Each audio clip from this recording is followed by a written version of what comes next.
ব্যবস্থা আসলে সমাজের পুরুষদের জন্য নয় এবং সুস্থ লোকদের জন্য নয়। মাইকের ব্যবস্থা আম্মাজানদের জন্য এবং অসুস্থ আব্বাজানদের জন্য, যারা ঘরে বাড়িতে বসে এদিকে আসতে পারে না, খুব মাজুর, তাদের জন্য মাইকের ব্যবস্থা। আমরা তো এখন মাইককে পেশান বানায় ফেলেছি, সবই পেশান, পেশান ছাড়া কিচ্ছু না। এখন যে যত আল্টা মডেল তাকে বেশি খুব আমরা ইনভাইট করি, তাকে দাওয়াত দিই এবং তার কথাকে খুব মূল্যবোধ মনে করি। আসলে যে আল্লাহওয়ালা তাদেরকে আমরা এখন চাই না, তাদেরকে আমরা সুফিবাদ বলে ছেড়ে দিই, বুজুর্গ বলে ছেড়ে দিই। এরা সুফি, এরা কি করবে? কিন্তু তাদের উসিলাই আমরা খাচ্ছি। মানুষ কিন্তু মুরব্বিহীনতায় ভুগলে তাকে কেউ সম্মান দেয় না। যেই ঘরে মুরব্বি আছে, এই মুরব্বির কারণে ঘরে বরকত আসে পরিপূর্ণ। সুবহানাল্লাহ। আপনি একটু চিন্তা করলে দেখবেন, আপনার দাদা যতদিন জীবিত আছে ততদিন আপনার ঘরে আপনার ভাই, আপনার চাচাতো ভাই, মামাতো ভাই, ফুফাতো ভাই এবং এভরিথিং আত্মীয় স্বজনের অনেকজন আপনার ঘরে ইনভাইটার হয়, দাওয়াতি মেহমান হয়, আসে, বরকত নেয়, টাকা দিয়ে যায়, বহু ধরনের দুনিয়াবি আখিরাতে উপকার হয়। যেই দিন আপনার দাদা চলে যায়, এরপর থেকে এই ঘরে আর কেউ আসে না। বুঝতে পেরেছেন জিনিসটা, পয়েন্টটা? সেম নানা, সেম হার মুরব্বী। আমরা তো মনে করি মুরব্বীরা বোঝা, এক বুড়ার বাচ্চা, এটা ক্যাট করে সারাদিন। আমাদের সিচুয়েশন এমন, আমরা মুরব্বীকে বোঝা মনে করি, মুরব্বীকে অহেতুক মনে করি, মুরব্বীর সাথে সময় দিতে আমরা স্বাচ্ছন্দ্য বোধ করি না। আমরা মনে করি যে বুড়া মানুষের সাথে ক্যাট করে লাভ কি, সারাদিন ফটর করে। আমি বন্ধুর সাথে ঘুরলেই হয়, ওখানে প্রীতি আছে, প্রেম আছে, বহু কিছু আছে। না ভাই, বুড়ার কাছে যা আছে পৃথিবীর যুবকদের কাছে এর 1,00,000 ভাগের 1 ভাগও নাই। কুঠি বললেও ভুল হবে না। মুরব্বীদের এমন কোন মুরব্বী আমার দিমাগে এবং আমার জানা মতে নাই যেই মুরব্বী প্রীতি জিনিসটি বুঝে না। বরং 2 শ্রেণীর লোক সবচেয়ে বেশি সেন্সিটিভাল, আত্মবোধীয়, একটা শৈশবের বাচ্চা আর একটা মুরব্বী। এরা চিকন থেকে চিকন জিনিসের প্রতি কান্না করে, ভেঙে পড়ে। মুরব্বীও চিকন থেকে চিকন জিনিসের প্রতি দৃষ্টি যায় কিন্তু ধৈর্য ধরে। বাচ্চার ধৈর্য নাই, মুরব্বীর ধৈর্য আছে, বেশ কম, শুধু এতটুকু। বাচ্চা অল্পতেই কেঁদে পড়ে, মুরব্বী অল্পতেই বুঝে ফেলে। আমি মিলগুলা বোঝাচ্ছি। এই বুড়ারা আমার কথার সাথে সাথে সায় দিবা, এটা তোমাদের ভবিষ্যৎকে আমি তুলে ধরছি। আমি এই বুড়াগুলা কেন নিচ্ছি? এই বুড়া কিতাবের প্রতি নিয়ে যাব, এটা পুরানা কিতাব, এই কিতাবের প্রতি নিয়ে যাব। আগে মানুষ দুনিয়া বুঝে, এই জন্য দুনিয়া দিয়ে আমি আগে কিছু অ্যাপ্লাই করছি। আপনাদের মাঠটা চাষ করছি, আপনার দুনিয়া বুঝেন, এই জন্য দুনিয়াকে তুলে ধরছি। এরপরে আমি আল্লাহর কাছে নিয়ে যাব। আল্লাহ যদি তৌফিক দেয়, ওয়ামা তৌফিকি ইল্লা বিল্লাহ আলাইহি তাওয়াক্কালতু ওয়া ইলাইহি উনীব। আল্লাহ তৌফিক দান করে, বলেন আমিন। তাহলে 2 শ্রেণী, একটা একেবারেই শৈশবের বাচ্চা আর একটা একেবারেই বুড়া। একজন বডিগতভাবে বড়, আরেকজন বডিগতভাবে ছোট। একজন ধৈর্যের দিকে অনেক শূন্য, আরেকজন ধৈর্যের দিকে অনেক পরিপূর্ণ। বুঝতে পেরেছেন? যুবকদের ভালো লাগবে না কথাগুলি, কিন্তু তোমার জীবনকে সাজানোর জন্য আমি এই পয়েন্টটা তুলে ধরছি, যেন তোমার ভবিষ্যৎ ভালো হয়, আমাদের মুরব্বীদেরও ভবিষ্যৎ যেন ভালো হয়। বলো আমিন। আরো জোরে বলো আমিন। এ আব্বু, কোথায় যাচ্ছ তুমি? বসো, কোনো দরকার নেই। ফাফা মনে উঠেছে, উঠে যাচ্ছ। এটা পশুর স্বভাব। মানুষের স্বভাব, কোথাও গেলে ওখান থেকে ধৈর্যের সাথে কিছু নিতে হয়। পশু মনে চাইলো উঠলো, মনে চাইলো বসলো, মনে চাইলো পায়খানা করলো, মনে চাইলো প্রস্রাব করে দিল, মনে চাইলো যা। মানুষ সেটা করতে পারে না। মানুষ এখানে আসছে, বসছে, ধৈর্যের সাথে থাকবে। এই যে ইনি একটু আগে টঙ্গী শব্দ একটা ব্যবহার করেছে, আমি টঙ্গীতে কিছুদিন ঘুরেছিলাম, দেখেছিলাম, এবং বহু মানুষের কিস্সা আমার কানে আছে। টঙ্গী অঞ্চল কিছুই ছিল না 40-50 বছর আগে। এখানে কিছু মানুষ, চুনা বাঁচা কিছু মানুষ ধৈর্যের সাথে এখানে ব্যবসা প্রতিষ্ঠান তুলে ধরেছে। আজ তাদের যদিও নাম নাই, কিন্তু তাদের এই ধৈর্যের বিনিময়ে লাখ লাখ মানুষের ব্যবসার ব্যবস্থা হয়ে গেছে। ধৈর্য মানুষকে সফল করে, অধৈর্য মানুষকে বিফল করে। আমরা আজিল তাজিল দ্রুত গতিতে আমরা চাই। আমার এটা হচ্ছে না কেন, তার মনে উঠছে মানে করতে হবে, তার মনে উঠেছে মানে এটা হচ্ছে না কেন, অস্থিরতা। হ্যাঁ, এটা মানুষ চায়। কিন্তু না, আল্লাহ তাআলা সিঁড়ি বাই সিঁড়ি পছন্দ করেন। আল্লাহ লিফট দুনিয়ার লাইনে পছন্দ করে না, রকেট গতি দুনিয়ার লাইনে পছন্দ করে না। তোমার চাহিদা রকেট গতি, বরং আল্লাহ তোমাকে এমন একটা বহনের উপহার দিবে। যেমন একটা উদাহরণ নাও, আপনাদের খেয়াল সবার আছে? কার কার আছে দেখি তো, হাতটা তোলেন তো।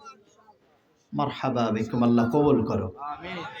এই যে স্বাভাবিকতর দুনিয়ার বুদ্ধিমানরা বলে যে আলো এক এক সেকেন্ডে 1,86,000 বর্গমাইল যায়, এটা বৈজ্ঞানিকরা বলে।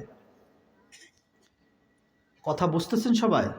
আমি একটা পয়েন্টে যাবো, এই জন্য দুইবার জিজ্ঞেস করে ফেলেছি, আরও কয়েকবার জিজ্ঞেস করবো আপনাদের খেয়ালটা আপন জায়গায় স্থির থাকার জন্য। একটু 19-20 হবে আপনাদের কথা পয়েন্ট হারিয়ে ফেলবেন। আবারও জিজ্ঞেস করছি, আপনাদের খেয়াল আছে সবার এখানে? আমি এখন যে কথাগুলো বলবো এই কথার সবক আবার সবার থেকে নিব। বৈজ্ঞানিকদের ধারণা হিসাবে আলো 1 সেকেন্ডে কতটুক যায়? 1,86,000 বর্গ মাইল। বলেন কতটুক? আবার বলেন কতটুক? আবার বলেন কতটুক? সবাই বলছে না, সবাই বল, চুপ করে থাকেন কেন? সবাই বলেন। এটা এই মুহূর্তে বললে সওয়াব আছে, কেন? একটা পয়েন্টে যাবেন, জান্নাতের একটা পয়েন্টে যাবেন, এই জন্য সওয়াব আছে। আবার বলেন কতটুক? কত সময়ে? 1 সেকেন্ড। এই আলোর জিনিসটা, আলোর গতিকে আরবিতে বারকুন বলা হয়। কি বলা হয়? বারকুন, বারকফ, বার। এই আলোর গতি একটু আগে কত সেকেন্ডে কত বলেছিলেন? এই আলোর গতিটা যদি কয়েক লক্ষ হাজার কোটি গুণ বৃদ্ধি করা হয়, এই গতিটা 1,86,000কে যদি কয়েক লক্ষ হাজার কোটি গুণ এই একই সেকেন্ডের ভিতরে বৃদ্ধি করা হয়, সেটাকে বর্রাক বলা হয়। সুবহানাল্লাহ। সেটাকে কি বলা হয়? বরাক নয়, বর্রাক শব্দ। শব্দটা কি? রাসূল যে পরিবহন দিয়ে গিয়েছেন এটার নাম বর্রাক। সুবহানাল্লাহ। আরো জোরে বলেন। আবার মূল পয়েন্টে যান। আলো 1 সেকেন্ডে কত যায়? আবার বলেন। এই 1,86,000 বর্গ মাইলকে 1 সেকেন্ডের ভিতরে যদি আরো কয়েক লক্ষ হাজার কোটি গুণ, এটার হিসাবটা আমাদের দুনিয়ার কোনো মেন্টালে ধরবে না, আকলে ধরবে না, ক্যালকুলেটরে ধরবে না, বিবেকে ধরবে না, আবেগে ধরবে না, কোনো জিনিসে ধরবে না। এটাকে আরো হাজার লক্ষ কোটি গুণ 1 সেকেন্ডে যদি এটার গতিকে বাড়ানো হয়, যেই পরিমাণ হবে, এটার গতির নাম বর্রাক। সুবহানাল্লাহ। যেই পরিবহনের মাধ্যমে রাসূল জমিন থেকে উপর পর্যন্ত যান, বলেন সুবহানাল্লাহ। এই গতির পরিমাণ, এই গতির, এই বহনের যোগ্যতা ছিল সিদরাতুল মুনতাহা নামক স্থানে। কোন স্থানে? সবাই বলেন কোন স্থানে? সিদরাতুল মুনতাহার পরে যেই পরিবহন দিয়ে আল্লাহর নবী যান, সেটা বর্রাক নয়, বরং বর্রাকের যেই গতি, ওই গতিকে যদি আরো হাজারো লক্ষ কোটি গুণ বাড়া হয়, সেই গতির পরিবহনের নাম রফ। রফ কি? কি? সবাই বলছে না তো। এটা একটা শিক্ষা ময়দান ভাই, কথা না বললে মুসিবত আছে। কি? কি? রফ। রফ বলেন। কি? আবার বলেন।